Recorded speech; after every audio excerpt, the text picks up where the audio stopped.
বুড়ো বয়সেও দুর্দান্ত ব্যাটিং তাণ্ডব চালালেন মুশফিকুর রহিম।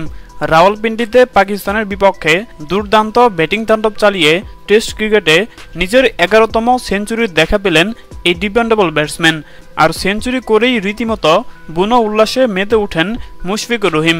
এরপর আল্লাহ তাআলার সন্তুষ্টির জন্য সেজদায় লুটিয়ে পড়েন এই ডিপেন্ডেবল ব্যাটসম্যান। তারপর অপর প্রান্ত থেকে মেহেদী হাসান মিরাজ এসে মুশফিকুর রহিমকে জড়িয়ে ধরেন।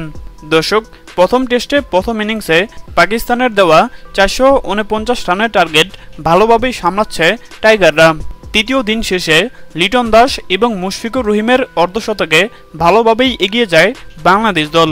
এরপর চতুর্থ দিনে লিটন দাস 56 রান করে আউট হওয়ার পর অপর প্রান্তে থাকা মুশফিকুর রহিম দুর্দান্ত ব্যাটিং করতে থাকে। দুর্যশীল ব্যাটিং করে সেঞ্চুরির দিকে এগিয়ে যায় এই ডিপেন্ডেবল ব্যাটসম্যান। এরপর শেষ পর্যন্ত কাঙ্ক্ষিত সেই 3 অঙ্কের ম্যাজিক ফিগারে পৌঁছে যান এই ডিপেন্ডেবল ব্যাটসম্যান।